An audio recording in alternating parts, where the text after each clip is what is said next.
Coringa 2 é um filme que ousa, mas nem sempre acerta. Todd Phillips, que no primeiro filme entregou uma obra densa e realista, agora tenta expandir o universo de Arthur Fleck com uma abordagem que mistura drama psicológico com um musical? Isso mesmo. E é exatamente aí que o filme perde sua força. O problema central está nas partes musicais.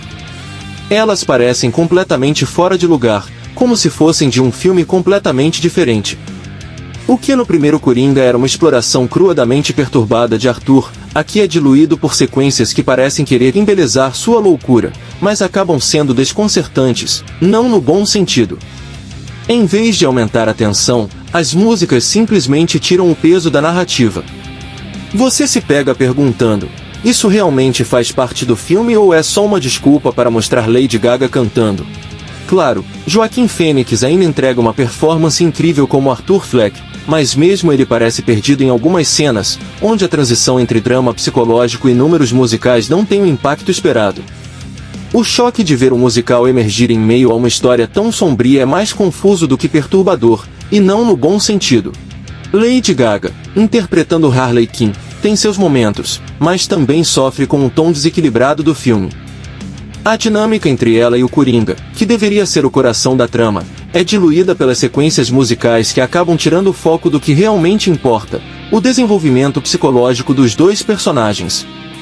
Outro ponto que incomoda é que, enquanto no primeiro filme cada cena parecia contribuir para a construção da loucura de Arthur e sua transformação no Coringa, aqui muitas cenas musicais parecem encheção de linguiça. São belas visualmente, mas em termos de narrativa, elas não acrescentam muita coisa, e isso quebra a imersão de quem estava esperando um mergulho profundo na mente dos personagens. O ritmo do filme é outro problema. As transições entre a narrativa tradicional e as sequências musicais não são bem executadas, o que resulta em uma experiência fragmentada. Em vez de criar uma atmosfera de loucura crescente, o filme acaba parecendo indeciso sobre o que quer ser, um drama psicológico, um musical ou uma combinação dos dois. No fim, não é nenhuma coisa, nem outra. Coringa 2 tenta ser ousado ao misturar gêneros, mas as partes musicais acabam enfraquecendo a história ao invés de reforçá-la.